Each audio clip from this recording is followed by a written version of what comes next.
Hi everyone, my name is Christy and welcome to my Trying a New Makeup Product Everyday series. Today I am so excited to try out the foundation that I got in my December 2021 Boxycharm Premium Box, which if you have not seen that unboxing video yet, I have that up on my channel and I am really happy with the products I got in that box this month.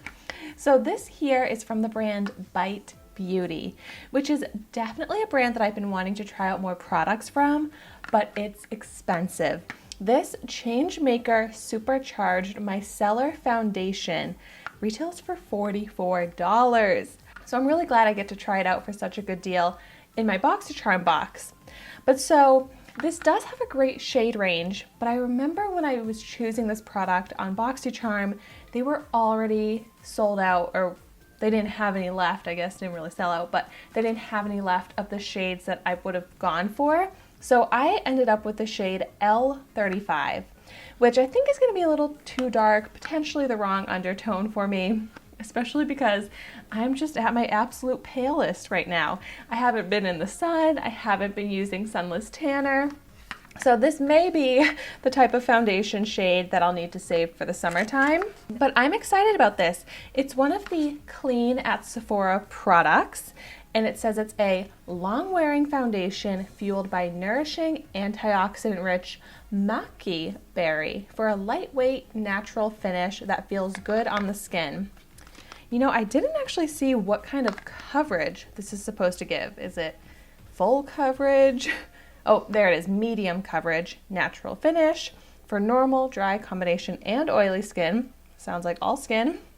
And it also says this product contains less than 1% synthetic fragrance. It's vegan, cruelty-free, and gluten-free. So that all sounds great. Let's go ahead and see how it is. Here is what it looks like. I don't feel like this packaging is anything all that special, but it's fine.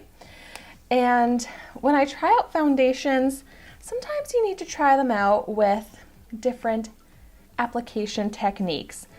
My personal favorite is just to use my dampened beauty sponge, which I'm actually using my Elena Boudreau sponge, which I got in the same box this month that I have been loving.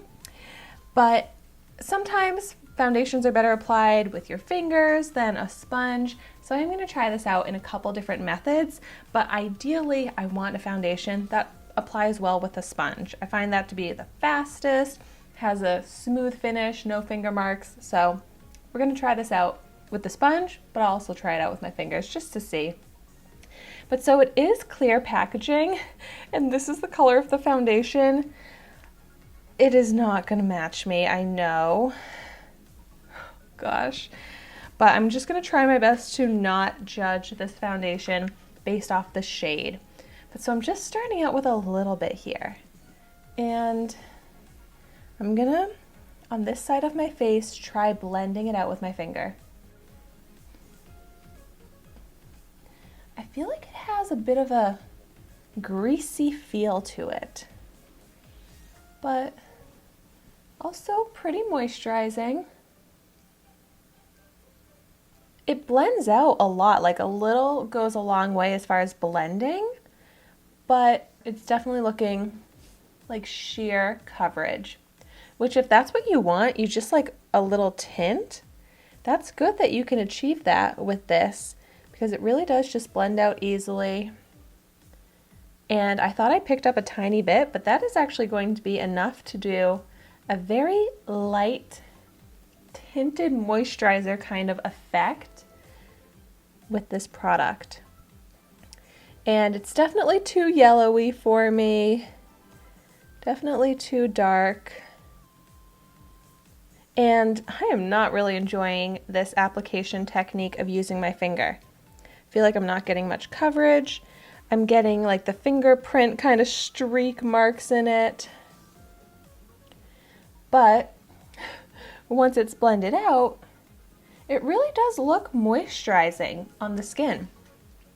It's not leaving behind texture or cakiness, so that's good. I'm really into a foundation that looks natural on the skin, but this is almost too natural because I'm only getting a tint of color. Although I will say this tint of color actually seems like it will probably go pretty nicely once I do start sunless tanning again, because it's really just a couple shades darker than my natural skin tone. But let's see if it's buildable. I'm gonna pick up a little bit more on my finger, but I'm really excited on the other side of my face to try this out with the sponge, because it's just so time consuming to have to blend this out with my fingers.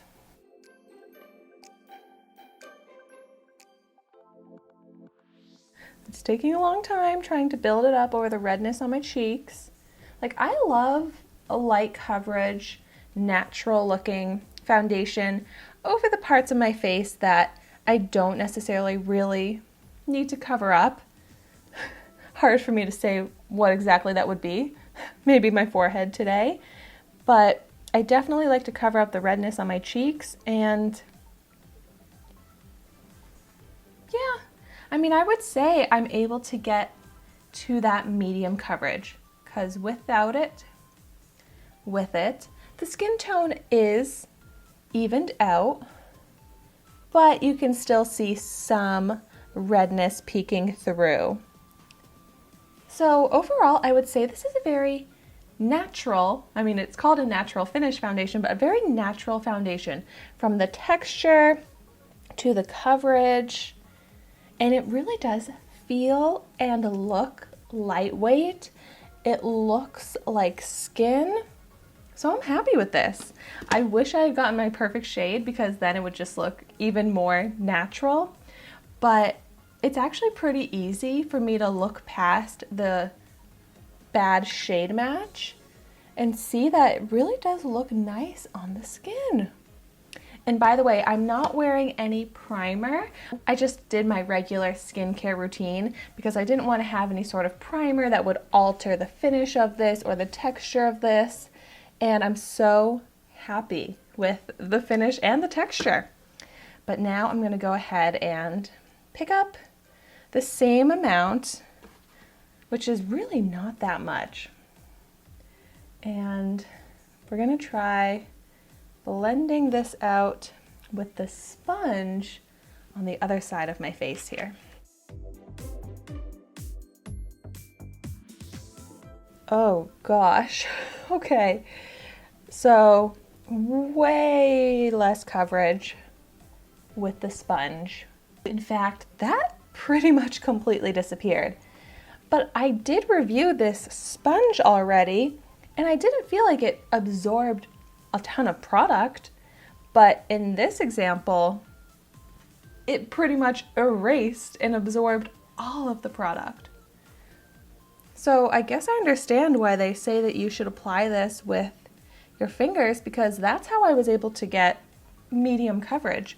Applying it with the sponge, ooh, that gives no coverage, or maybe the slightest bit of light coverage. So I'm actually going to pick up quite a bit more, and let's see what happens. If I can blend some more of it out.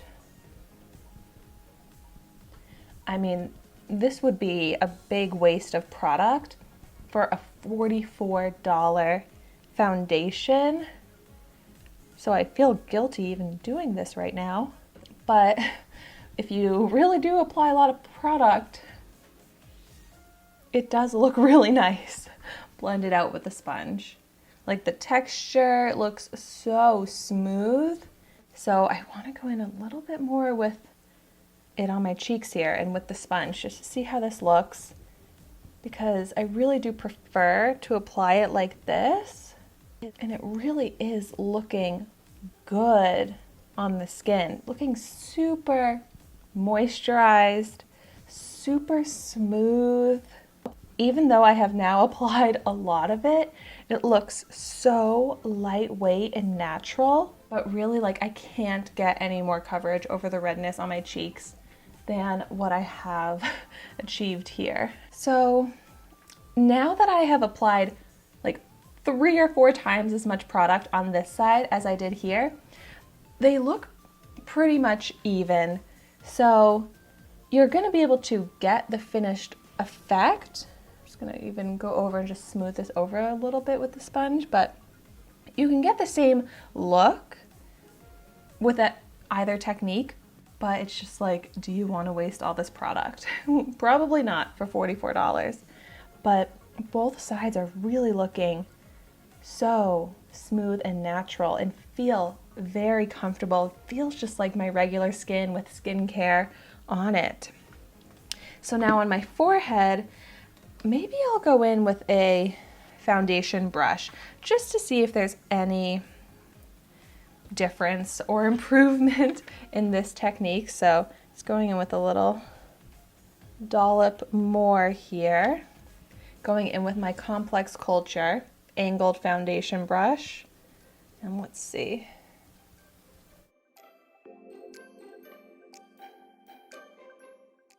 You know, this might actually be my best method for this particular foundation and this thin foundation texture, because I feel like I'm able to get the coverage of using my fingers, but with way less product and faster. So I rarely ever apply foundation with a brush, but in this case, I actually think the brush technique is my favorite. And this is a good foundation brush. It doesn't leave any brush bristle marks. So yeah, I think for me, probably using my finger if I have the time, a brush if I want to be faster, which I always want to apply my makeup faster, right? Than using the sponge. Even though my whole face right now looks the same as far as texture and coverage, I just don't want to waste this product because I really do like it. And now that I have it all over my face and I tried to blend it down my neck a bit, I think I can get away with wearing this shade. I would use my regular lighter concealer on my under eyes, maybe even down my nose and chin, to kind of lighten this a little bit, make it look more like it matches my skin tone. But I'm pleasantly surprised to see that this shade kind of works for me. And just so happy in general with how it's looking. Like, it's settling into fine lines a little bit, but it gives a very natural radiance to the skin. Like, my skin looks glowing, it looks youthful, it looks so natural because it looks evened out, but you can still see like my freckles, some redness peeking through, so it looks like my skin, which I really want my foundation to look like skin, and I'm so happy that that's how this is looking. So I am going to continue wearing this for the rest of the day, and I will update you on my wear test. So let's hope that it lasts with this coverage, this glow, this smooth texture all day long, but I'm going to be putting this to the test. So check the description down below to see how it goes. But thank you so much for watching my video today. Be sure to like, comment, and subscribe to my channel so you can see the makeup that I try every day, and I will see you tomorrow in my next video.